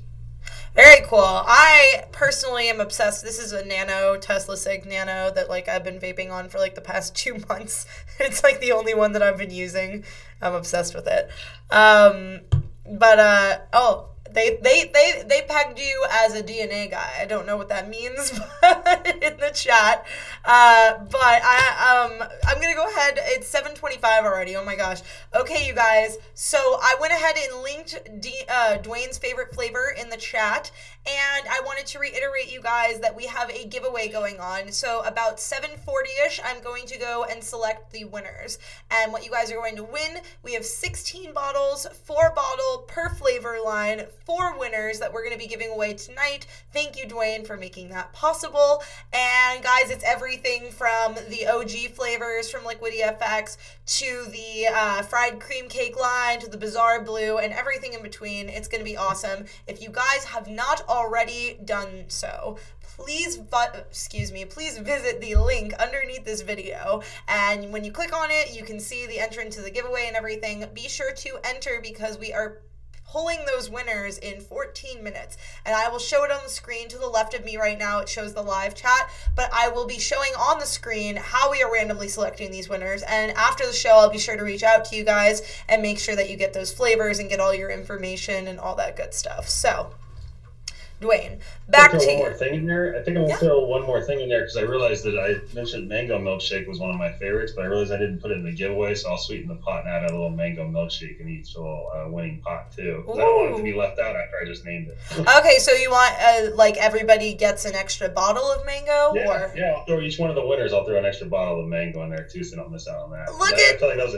that was a tease. I just mentioned it, but it's not even in my giveaway pack. Look at that, guys! It's full of surprises. So now we are having 4 winners, and you guys are getting 5 bottles each, so we just upped the ante to 20 bottles. Thank you so much, Dwane. I think this is the biggest giveaway we've ever had on here, so that's awesome, and you guys need to try that mango flavor, even if you're a little iffy about it. Mango milkshake, I know it sounds weird, but it's amazing. They're really, really good at cream and dessert flavors, Liquid EFX. So if you're going to try something, if you're going to branch out now. Speaking of surprises, you guys, we were discussing the honey drip line earlier that Dwane had just told us came out pretty recently. And as another last minute surprise, we're giving 15% off of anything in that collection tonight when you use the code, what was it? HoneyDrip15. Sorry, I wrote it down. HoneyDrip15, you guys. So when you use that code, we went ahead and linked that in the chat. I'll be sure to link it again. Be sure to check out that collection because they created their own honey agent, which I don't think any other company's done. So if you're going to try a honey flavor, this is also the one that you're going to want to try. So Dwane, what do you believe is the biggest challenge in the juice making industry, just aside from the regulations and kind of the misconceptions about how long it takes to make a juice, I should say? Are there any other challenges that you find as far as like making the e-juice itself when you come in, anything that you can say other than what you've already said? Two spots. One of the biggest challenges, I would say, not from the making standpoint, but just a challenge of being an e-juice company would be that just standing out enough for people. You can make great juice, but it's just getting people to know that you're out there with such a market saturation. There are so many options, where there are a lot of good options, but we all know we've all ordered bottles. I mean, shoot, I still buy bottles of other people's juice. I just enjoy vaping, even though I make my own just to try different stuff. And, you've all had those ones where you're not as stoked when it comes in the mail. So when you make something good, you just want to have people know that it's out there and exists, which is tough when you guys see it on your end going through, there's just thousands of options to choose from. And then on a manufacturing standpoint, it's just like the little changes over time. I would say trying to stay ahead of this FDA curve on my regulation stuff's very difficult with all the labeling. And then, little things like, for instance, when this wave came over of chubby gorilla plastic bottles. Oh, yeah. Used from making glass from a manufacturing standpoint, you have all these, you have machinery that's over $100,000 in your lab, and it's, made with attachments for filling glass bottles. Then all of a sudden these plastic bottles are totally different with attachments. And you're like, oh man, you gotta, rework your machinery and all that. But that's just, technology advancement that exists in any industry. But, those kind of things are challenging, but it's just, nature of the beast of being in the industry, Yeah, I noticed a lot of eJuice companies are kind of moving more towards like the chubby gorillas that are plastic so that it's easier for people to carry it versus like the glass bottles, for instance.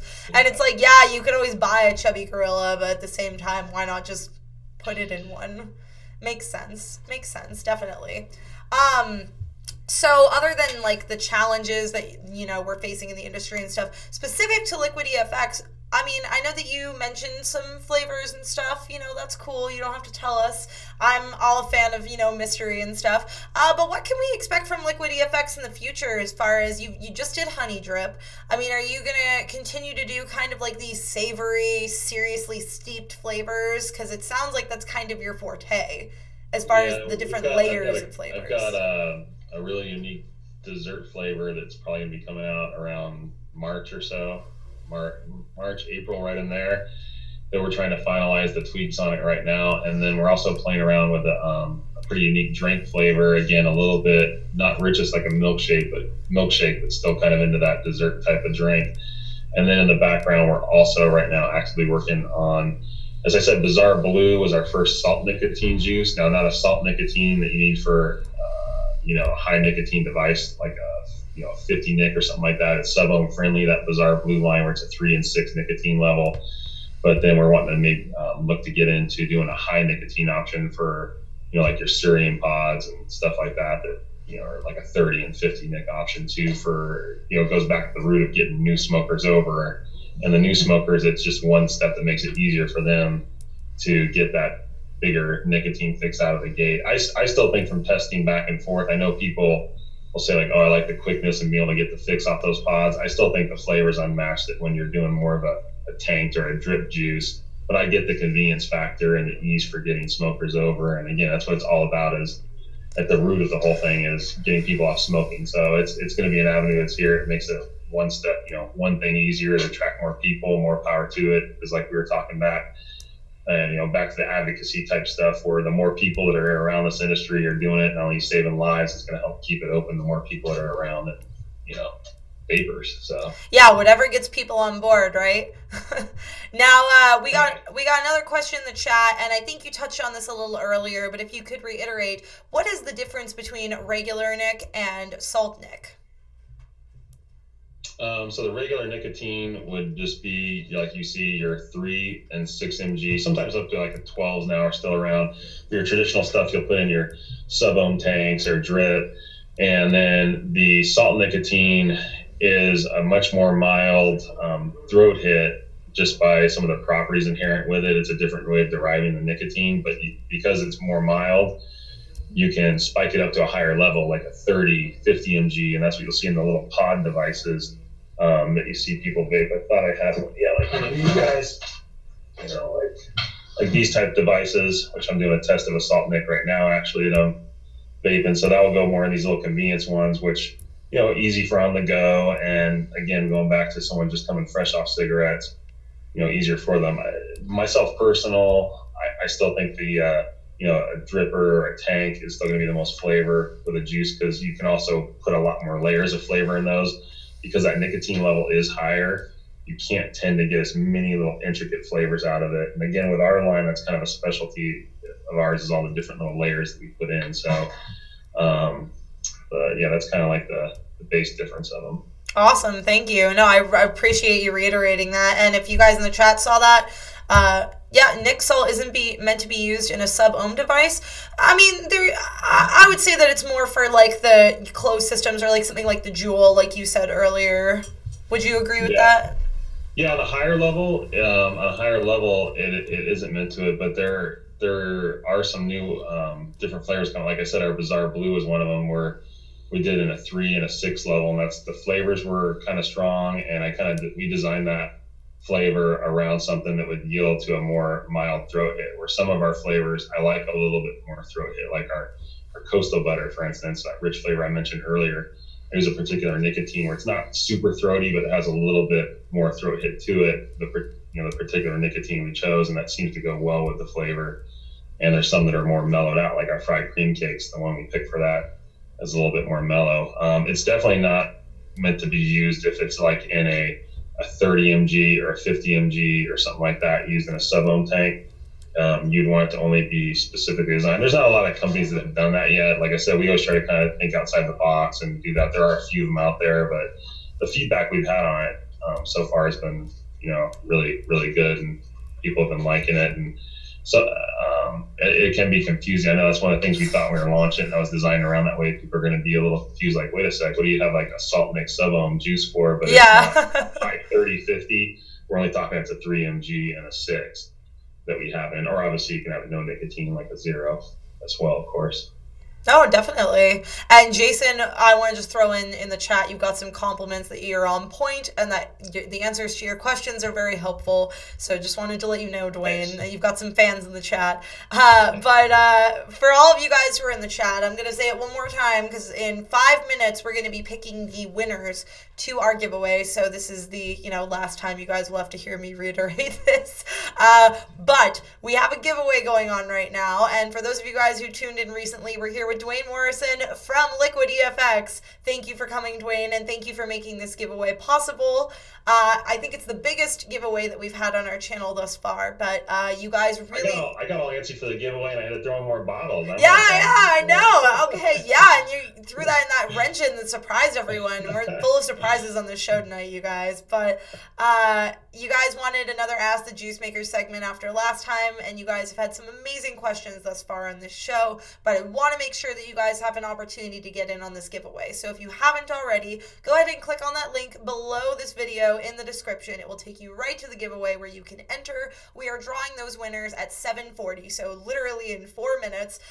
Make sure that you get on this, guys. Initially, we were going to have 4 bottles per winner with 4 winners, different flavor lines, but Dwane pulled a rabbit out of a hat, and we talked about his mango milkshake flavor, which is awesome, so we're throwing that in for the winners too. So if you're one of the 4 winners, you're going to receive an entire line of one of the flavors, whether it's like fried cream cakes or bizarre blue or one of those. You're going to get the entire line, which is 4 bottles, and then an additional mango, Oh My Mango, I believe is the one with the milkshake. Oh My Mango, and then in that line, its sister flavor is pineapple blush, so it's a pineapple flavor. But you asked me my favorite flavors, and that mango is one of my favorite that we've made, the Oh My Mango. So I figured I can't tease with that. So I mean, you didn't tease, but I mean, it's not a tease since you're following through. So listen, we also discussed the new honey drip line, you guys, that Liquid EFX recently came out with. So we threw in our own surprise. And if you guys are interested in trying that line, you can now go onto that collection, which we'll link again. And it's also linked up in the chat for the honey drip line on our website. And if you use the code honeydrip15 at checkout, then you can get 15% off any of those flavors. I definitely recommend you give them a try, because Dwane uses his kind of own honey agent, which no other company does, and honey flavors are so finicky as it is that if you're going to try one, try this one, because it sounds amazing. I've tried the vanilla honey one personally, and I really, really enjoyed it. So I guess one more question before we do this giveaway, just kind of a basic question I saw way up there in the chat. If you could kind of just reiterate about the kind of like why there might be a higher PG level versus VG, and what flavors you need to use that for, and kind of how that whole process works prior to us doing this giveaway, that would be great. I saw it like way back when, like a half hour ago in the chat, but I never noticed it. The PG VG range kind of has to do with flavor, with the trade-off of cloud production, which gives you, that flavor on the inhale, that feeling of the cloud. Before the devices were, larger like this and could, burn more when they first start off, they'd be like 50-50 ratio. That's all they can handle. Now that they're larger, the 70-30 mixture seems pretty good, because you get a good cloud out of that 70%. Oh, yeah. And the flavor can be pulled a lot with it being able to, burn much better. And you see something out there that are like 80-20s, which are more for all like full cloud production. I've just found that, again, trying to find the balance to please everybody of people at drip versus in the tank. You can still get a lot of cloud production out of 70-30, but you still get all the flavor maximization. So that's pretty much where most all of our juices have been designed around constantly, that we've kind of stayed right in that wheelhouse on the 70-30 for us personally. It seems to kind of be the magic number that a lot of people are going to, because it seems to kind of, appeal to the general masses. Everybody can kind of get on board with 70/30. So definitely appreciative that you guys are kind of moving in that direction for the general population. So you guys, it's about 7:40 right now, so we're going to go ahead and select our giveaway winners. And this is going to be, again, I'll reiterate one more time, you're getting 5 different flavors per person. We'll have 4 winners, and each of you guys will be receiving not just 4, but now 5 flavors. So you'll get an entire flavor line from Liquid EFX and the Oh My Mango. It's a mango milkshake flavor. It's amazing, you guys. And seriously, if you're not even a fan of mangoes or milkshakes, just try it if you're getting it, because it's awesome. So I'm going to go ahead I feel like this is like a bonus New Year's countdown. We just passed New Year's and we're doing like this countdown. It's getting better. It is. And then, like I said earlier, you guys, if you're interested in trying the honey drip line that we brought up, we're giving 15% off any of those flavors. We've linked it in the chat. We'll be sure to link it one more time before the show ends. But if you want to try one of those honey drip flavors, which they use their own honey agent, they created it, you guys, then use the code HONEYDRIP15 at checkout, and you're going to get that for 15% off. So, drum roll. I'm going to go ahead and select the winners, and then I'm going to turn it around on the screen so that you guys can actually see the winners. And then we'll go like that. So I am going to go ahead right now and draw the winners. 4 winners, you guys. Look at all those goodies that you guys are going to get, and the Oh My Mango. Yeah, Oh My Mango in the middle.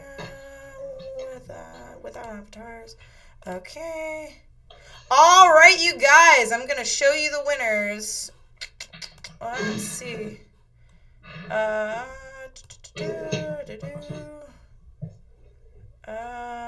Why is this happening? Show me winners.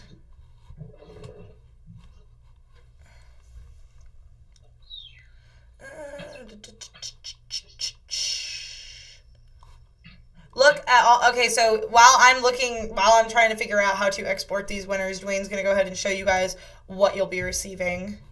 This package is all of our original lines. So you got the Coastal Butter, Lucky Charm, Drip Diver, which is like a Starburst, pink Starburst. And you got our new ice version of Drip Diver, which is a newer one, which is a cooled menthol version of our Drip Diver Classic. And there'll also be another package that will be, and again, these will all be with a bonus 100 ml of the Oh My Mango. And then you're going to have the Bizarre Blue line. These are all 100s. One's a blueberry raz drizzled cheesecake. And the other one's a blueberry gummy iced menthol. All right, I finally got it. It's because the giveaway was running till 8, not 7:40. All right, you guys, I'm going to announce the winners. You can go ahead and continue, Dwayne, if you would like to show off the prizes real quick before I announce them. Okay, so then you saw the fried cream cakes line up, and then the last will be all of our honey drip line, which is the lemon cream, the tobacco cream, strawberry cream, and the vanilla cream that Tina mentioned she was just vaping and like, and then insert 100 ml of mango in it. All right, you guys, ready? Drum roll. I'm really bad drum roll. All right, you guys, these are our winners. Check it out. Isaiah S., Jim B., Victor C., and Victor M. Congratulations. You guys are going to win 5 bottles from Liquid EFX each, and you're going to get that mango flavor tagged on at the end because Dwayne is a gem and decided to do kind of like a New Year's giveaway for everyone, which we're so excited about. So everyone who's in the live chat, if you participated, thank you so much for participating in our giveaway. If you didn't win this time, no worries. We have a giveaway pretty much every show, and we also have some goodies as far as last minute surprises, like that 15% off the honey drip line when you use the code HoneyDrip15. So here are our winners. I'll leave them on the screen for another minute. Isaiah S., Jim B., Victor C., and Victor M. You guys are our winners. So thank you guys for participating. So Dwayne, kind of in closing, before we run our show out and everything, is there anything else that you'd like people to know about Liquid EFX and kind of the juice making process overall and everything in the industry? I would just say, I think we laid it out that we take a lot of pride in what we do. So we honestly feel that behind every one of our bottles is our blood, sweat, and tears. And I just always remind myself at the end of the day, the whole thing is ultimately saving lives, which is a real gem of the industry that it's here. Again, going back for people who weren't in here earlier, just on my side, the woman that raised me like my own mother, my grandmother, actually both my grandmothers died of it, but the one that was closest to me raising me like my own mother died of cigarette smoking, as well as my wife's mother. So altering that future for ourselves and being a former smoker myself and now having children, and we all have relatives or friends, none of us want them leaving or us leaving them. So, that's the root of this whole thing, which is awesome. So being able to do like a talk form like this and have fun with it and do giveaways on giving a product that is a lifesaver is pretty cool. So just appreciate it, and thanks for having me on. Yeah, absolutely. And we really appreciate you coming on, Dwane. I think you answered a lot of people's questions. I think that there was kind of a lot of confusion over a lot of those chemicals or the juice making process. And I think that you made people feel a lot more comfortable about what they're putting into their lungs. So thank you for that. And thank you for being so open about your past and your family and your history and your thoughts on advocacy and everything. I think it's really, really important when we get people like you or kind of like industry leaders, if you will, who are just kind of able to sit down and talk about these things on a personal level. If people want to get in contact with you, what's the best way to reach you? So that if people have more questions or about the company or just in general, what's the best way to reach you? I would say the info at liquidefxvape.com, or if you just go to our website, liquidefxvape.com, email links on there. And or just you can pick up a phone call. It's fine. There's always we're here to help and answer questions or guide you through the juice buying process. Awesome. Then if any of you guys have any questions, feel free to reach out to me or Dwane. But I think we covered a lot during this show. So thank you so much, Dwane. And thank you for your sign, by the way, which I'm like crazy about. That's awesome. And for all of you guys who are watching right now, we'll be back next week, 6 p.m. Pacific time, same time every week on Tuesday. I've been out of commission for a week or two, but I'm back now, guys. And Christine, we'll see you next week. Thank you for coming on the show. Thank you, everyone. And thank you, Dwane. Peace out. All right, till next time, you guys. I'll see ya.